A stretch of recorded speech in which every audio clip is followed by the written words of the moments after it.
Good evening. Welcome back to my channel, Monju's Blog.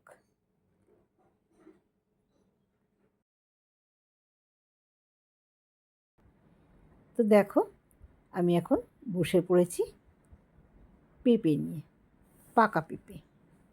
এই যে tiffin বক্সগুলোতে এগুলোতে তুলে রাখছি পরের দিনের জন্য, কারণ পেঁপেটা অনেক বড় ছিল তো সেই জন্য। আমার মাসির মেয়ে এসেছে, মানে আমার দিদি। ও আর আমি কিছুটা পেঁপে খেলাম, তারপরে ওকে বললাম যে চল আমরা একটু কিছু একটা টিফিন করি। তাও তখন বলল ঠিক আছে, তাহলে তুই আমাকে সব দে জোগাড় করে, আমি তোকে কেটে দিচ্ছি নিচে বসে বসে। কারণ আমি নিচে বসতে পারি না, আর ওরও নিচে বসতে একটু অসুবিধা হয়, কিন্তু তার মধ্যেও একটু কষ্ট করে বসেছে। তোমরা দেখে বুঝতেই পারছো, দেখছো পাটা একদম লম্বা করে রেখেছে, কারণ ওরও একটু অসুবিধা হয়। তো যাই হোক,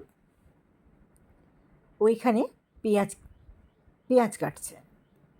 প্রথমে ভেবেছিলাম একটু পেঁয়াজি করব মুড়ি দিয়ে খাওয়ার জন্য, কিন্তু তারপরে চিন্তা করলাম না, পেঁয়াজি খাবো না, একটু অন্য রকম করব। তাও একটা ছোটো থেকে পেঁয়াজ ওকে আমি দিলাম, বললাম তুই পেঁয়াজটা কেটে দে। তা ও খুব সুন্দর পেঁয়াজ কাটতে পারে, কুচি কুচি করে বেশ পেঁয়াজটা কেটে রেখে কাটছে। আর দিয়েছিলাম সঙ্গে একটু কাঁচা লঙ্কা।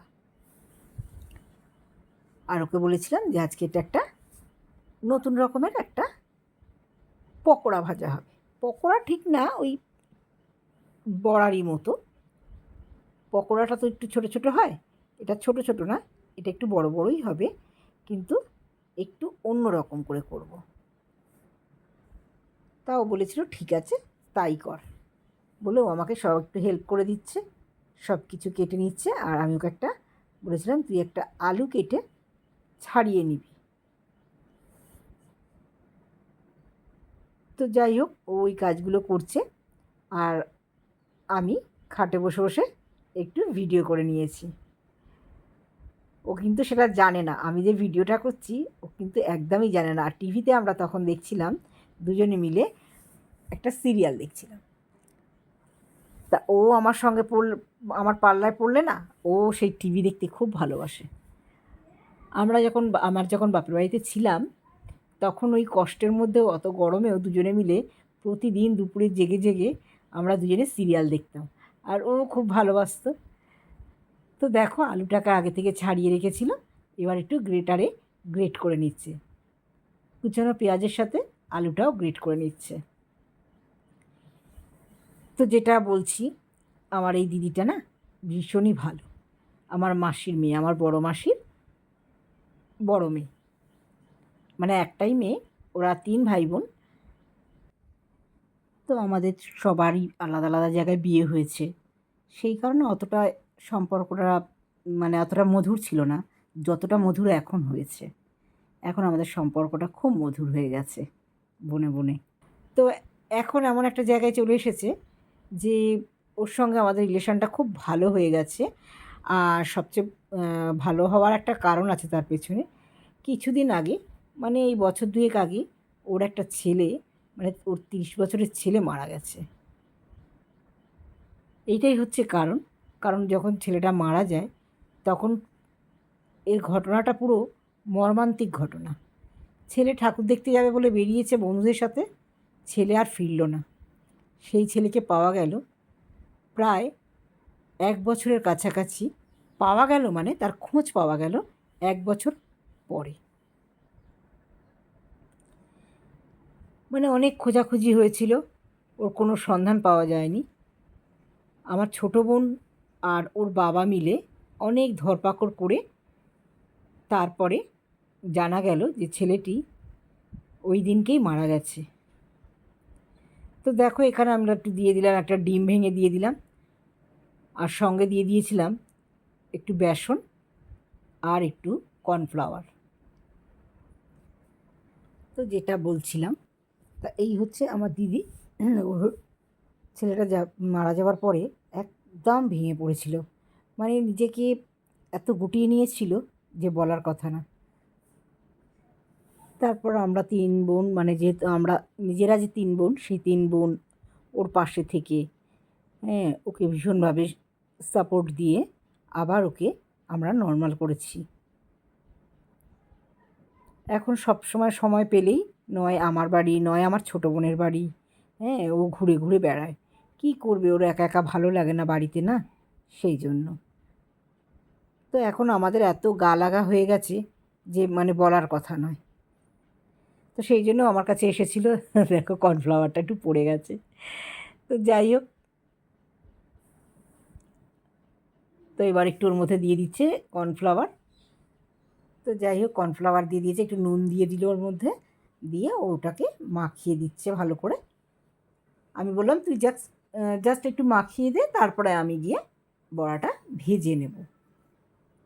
তো মাখিয়ে সব কিছু রেডি করে দিচ্ছে। তো এই হলো ব্যাপার। ও এখন আর বাড়িতে দেখো একটা বাচ্চা না থাকলে, যত যাই হোক, এত বড় একটা ছেলে না, একটা তো আঘাত মনের মধ্যে নিয়েই থাকে। তবু ওকে আমরা বোঝাই। হ্যাঁ, ওর ঘরে না, সারা ঘরে শুধু ওই ছেলের ছবি, সারাটা ঘরে। আমরা কতবার বলেছি সরিয়ে রাখ, তুই যত দেখবি তত কষ্ট পাবি। কিন্তু মায়ের মন তো, যা হয় আর কি, কিছুতেই ভুলতে পারে না। আর মাঝে মাঝেই কান্নাকাটি করে, কষ্ট পায়, ভীষণভাবে কষ্ট পায়।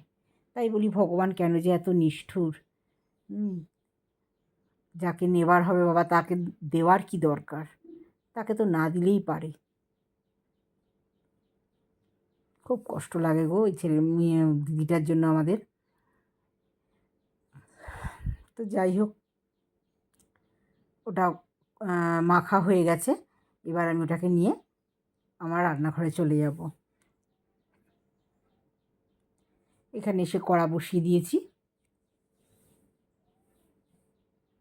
আর কড়াতে একটু সাদা তেল দিয়ে দিয়েছি।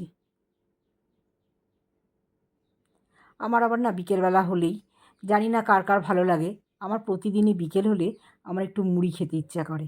আর মুড়িটা শুধু এমনি এমনি শুকনো মুড়ি না, মুড়ির মধ্যে বেশ অনেক রকমের কিছু থাকবে।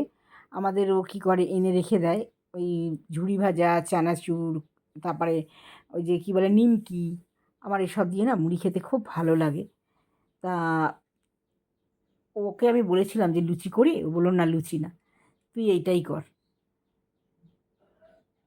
তা দেখো আমি এখন এগুলোকে বড়ার মতো করে ভেজে নেব, চামচে করে তুলে তুলে দিচ্ছি।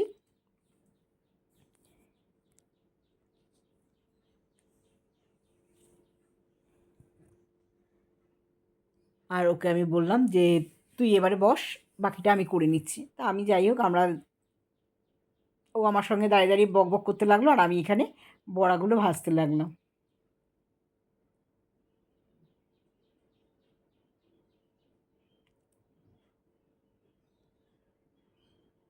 তা ও আসার সময় এনেছিল কি জানো, আমার জন্য এনেছিল 10খানা ডিম। আমি বারণ করেছিলাম যে কেন রে তুই এইসব আনিস? বলছে না, তুই খাবি, তুই, তোর শরীর ভালো না, তুই সেদ্ধ করে করে খাবি। আলাম আরে বাবা ঠিক আছে, খুশি হয়েছিলাম একটু। কেউ কিছু আনলে বেশ ভালোই লাগে। তো দেখো একটা পিঠ হয়ে গেছে, আমি পরের পিঠটা উল্টে দিচ্ছি। কিন্তু খেতে খুব ভালো হয়েছিল জানো তো, এইভাবে করে।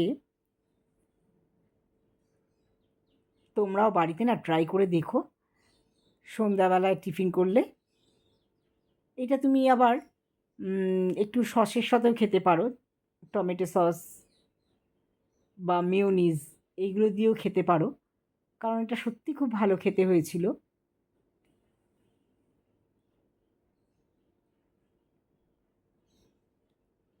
আর আমাদের ওর জন্য আমি একটু রেখে দিয়েছিলাম, বেসনটা মাখাটা রেখে দিয়েছিলাম।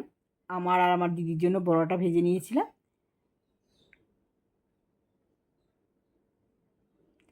এমনিতেই গরম গরম বড়া বলো পকোড়া বলো, যে কোনো জিনিসটাই একটু মুখরোচক তো, সত্যি সত্যি খেতে খুব ভালো লাগে বিকেলবেলা হলে।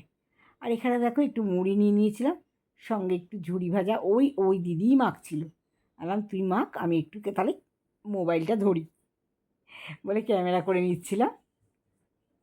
সঙ্গে একটু সর্ষের তেল দিয়ে দিয়েছিল।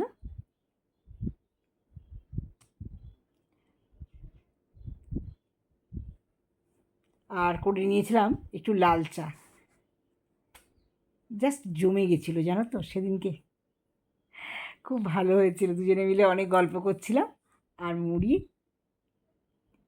বড়া দিয়ে আর এদিকে লাল চা দিয়ে খুব ভালো খেয়েছিলাম। তো আজকে এই পর্যন্তই। তোমরা সবাই ভালো থেকো, সুস্থ থেকো। আবার একটা নতুন ব্লগের সাথে তোমাদের সাথে আমার আবার দেখা হবে। তো টাটা, বাই।